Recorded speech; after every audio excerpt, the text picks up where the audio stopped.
Nito mga nakalipas na taon, talaga namang parami na ng parami ang nakikipaglaban sa Big C o cancer.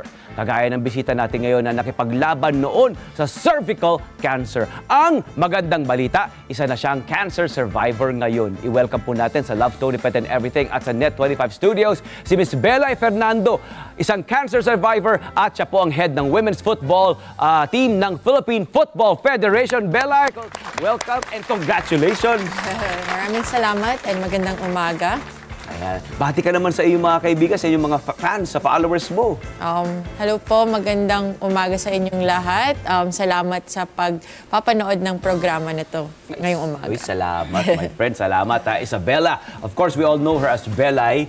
At ayon, Belay, ito na habang diretsuin na natin. Ayon sa statistics natin, 11 Filipino women daw po ang hindi nakakasurvive sa cervical cancer bawat araw. Pero ang mas maganda pong pagtuunan ng atensyon natin dito, mga kababayan, ay isa po ang cervical cancer sa mga sakit na maaaring maiwasan through early detection and vaccination. Highly treatable daw po ito at nagagamot po ito. Tama ba, Miss Belay? Yes, tama po. Siya yung isa sa mga cancer na kayang ma-eradicate or mawala completely sa populasyon. Okay. So, sa inyo, if you don't mind going personal about it, kasi marami pong makaka-relate dito, dahil ang mga kababaihan po, nanonood po, ano po ba ang naging sintomas nyo noon? How did you detect it? How were you able to catch it that early? Hindi naman early yung naging pag-detect. So, medyo, sa inyo, yes, medyo later stages na po siya. Pero ang naging symptoms ay may discharge na medyo kakaiba na yung amoy niya and medyo marami po siya. Tsaka medyo hindi naging maganda yung pakiramdam, palaging pagod, palaging may sakit sa tiyan, pero parang akala mo pagod ka lang dahil sa trabaho, hindi mo na alam na may nangyayari na palang iba. So, and this was in 2018 and you were how young? I was 32 years old. 32 years old. And then you were doing, your normal routine. Yes. You were living a healthy lifestyle. Yes. And then nung na-diagnose ka po, nalaman ba ninyo na agad may treatment at may treatment options po na available? Medyo naging mahirap po yung naging proseso kasi iba-iba yung naging diagnosis ng doktor. So medyo naka 2 weeks ganyan before ako nakahanap. Una sabi 1B yung pero after ko po mag-PET scan, yun na po, 3B, and agad-agad po kami nag-decide kung ano yung magiging treatment plan ko po. And then, nung nalaman mo ito, those 2 weeks must have been grueling for you, hindi ba? Yung the stress, the emotional, physical stress that you were going through, how were you able to manage it? When you found out, I'm sure you were, you were shocked. Actually, yes, shock. Pero medyo confident kasi parang akala ko 1B lang, kayang-kaya. Parang confident naman ako sa sarili ko na malakas pa yung katawan, kayang-kaya to. Pero nung nalaman ko talaga na 3B na po, doon talaga medyo nahirapan na ako. Bumagsak yung confidence ko and medyo talagang umiyak na talaga ako. So, thanks to yung sa support ng family ko at saka yung asawa ko, talagang kinayanan. Yun talaga, strong family support system. Yun talaga importante, po. Siyempre, manalangin lagi. Hindi po ba? Ang ating mga treatment na ganito, mga kababayan, sa stages na ganito, ano po nagiging statistika kapag or statistics ito kapag halimbawa na-detect 3B is actually nasa medyo late stage na po yan, at ano po ba ang nagiging option natin sa pagdating sa treatment sa mga ganyan? So normally, yung treatment para sa cervical cancer ay radiation, external. So parang parang scanner lang ang itsura niya, tapos parang sinusunog niya from outside. So 25 sessions po nun. Tapos after nun, sabay nun ay may low dose ka na chemotherapy once a week for 6 weeks. Tapos 4 na internal, so pinapasok po parang lapis, parang ball pen na may radiation sa dulo para matamaan mismo yung tumor.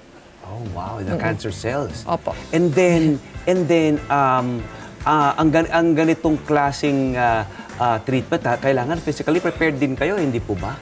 Yes, physically dapat kumain ng kumain kasi talagang 40 pounds ang nawala sa akin nung nagte-treatment ako. So anong ginagawa mo para makontra yon? Like how were you trying to nourish yourself?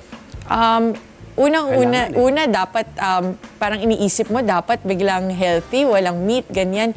Pero sabi ng doktor ko nung dulo na kung ano yung nagbibigay gana sa'yo, kung ano nagpapasaya sa'yo, yun yung kainin mo because walang restriction. Mahirap talaga, mahirap kumain kasi lumiliit yung tiyan mo pag inaano ka eh. Pag nagre-radiation ka, lumiliit lahat. Lahat ng parte dun sa may tiyan, yung area na yan. So, yun, kailangan talaga pilitin kumain, subo. This early, in advance, nagpapasalamat kami sa iyo, Isabella, kasi you're now able to share sa nakararami itong experience mo. Ngayon, pagdating dito sa iyong treatment na pinagdaanan, masasabi mo ba, can you please tell them kung gaano ka available at reachable ang ganitong klase mga treatment? I mean, hindi siya chump change, hindi siya mura na halaga sa itong buong session na ito, hindi po ba? Hindi siya ganun ka-accessible, hindi siya ganun kamura, lalo na nabanggit mo yung statistics na 11 Filipinas ang hindi nakaka-survive every day. So, that tells you kung gaano karami yung ano. So, yung doktor ko, doktor din siya sa PGH, si Dr. Efren Domingo. So, yung naririnig mo nun kasi parang halos araw-araw mong nakikita yung doktor kung gaano kahirap para sa ibang tao kasi napakamahal ng treatment.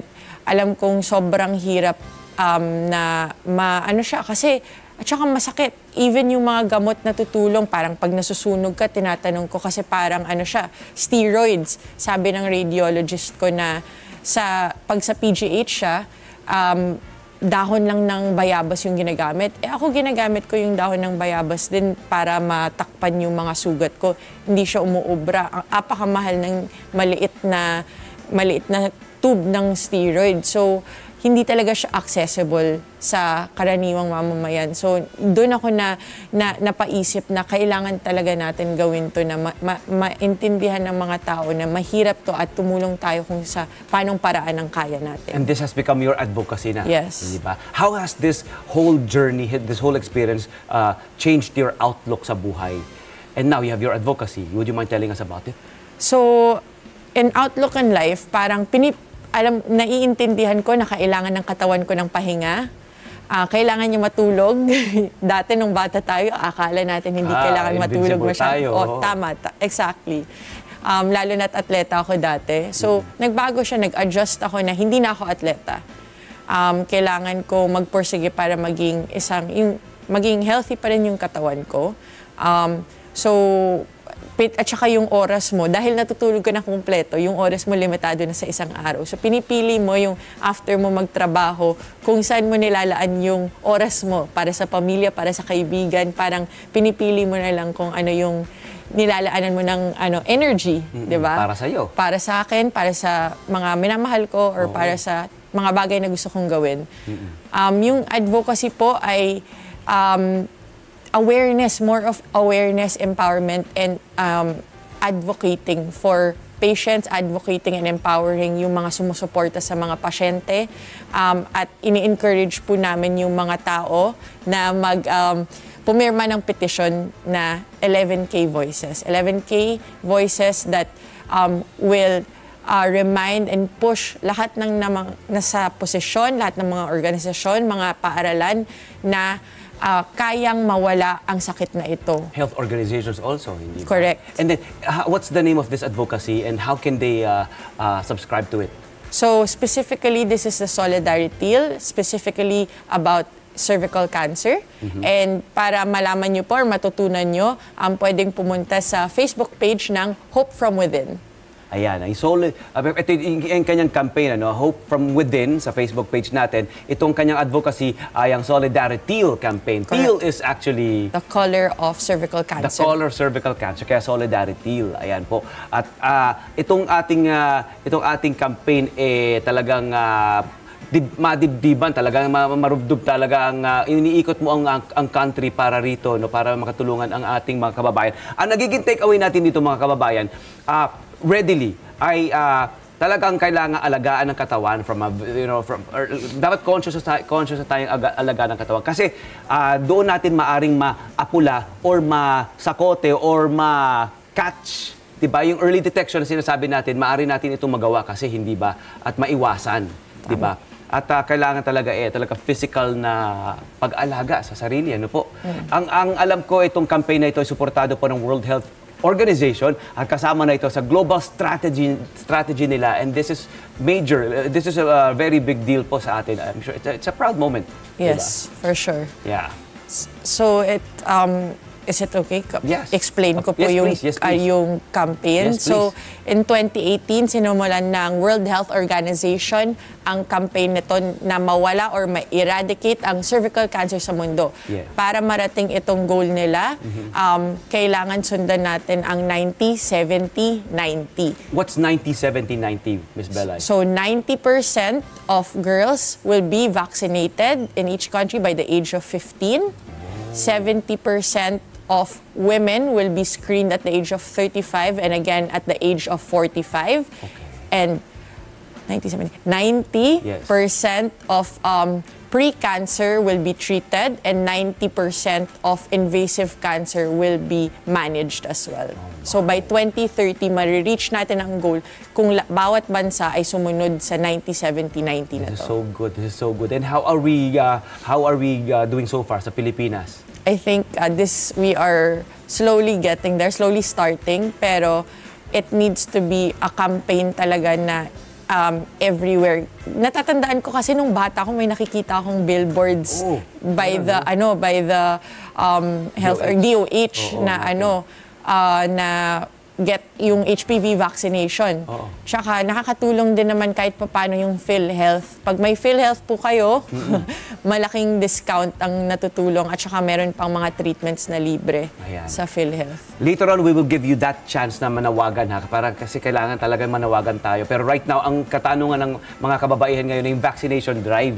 Sino raw po ba ang dapat magpapakuna? Again, if you'd like to tell them kung anong edad maaring umpisahan ng pagpapakuna at syempre, saan po natin ito maaring ma-avail? So, yung by the age of 15 would be yung pinaka-effective niya.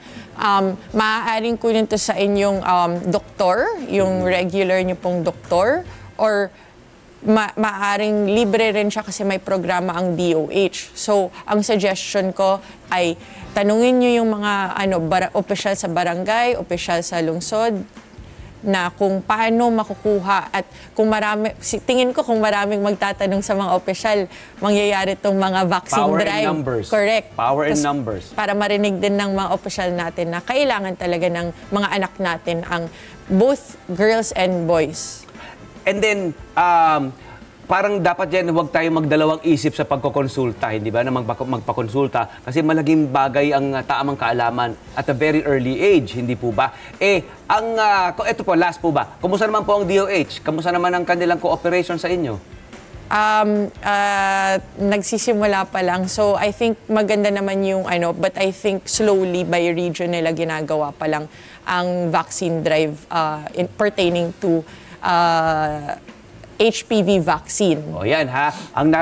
Medyo ang lagi natin naririnig dito, slowly, sabi ni Ms. Belay, slowly, DOH, baka pwede natin i-expedite na mawala na po ang word na slowly. But I'm sure iniintindi natin ng DOH kasi hindi naman talaga ganun kadali kasi mag-mobilize at mag-organisa ng mga ganito mga campaign. Pero I'm sure ang suporta ay naroon at talaga namang ibinibigay naman sa inyong suporta. Hindi po ba? Kaya I hope magtuloy-tuloy po ang inyong partnership at maging successful po tayo sa ating campaign. How about your football federation? Ano pong kamusta pong football federation natin? Tungkol dito po? I mean, kamusta? Because you're still active. Yes, very active. That's so good. We recently came back from New Zealand. We played in the Women's World Cup. Yun. And yeah, we were able to, natalo po natin ang koponan ng New Zealand. Empowered talaga. Yes. Yeah. Yes, good job. Yeah. Good job. Nakakatuwa kasi you were able to turn the tables, hindi ba?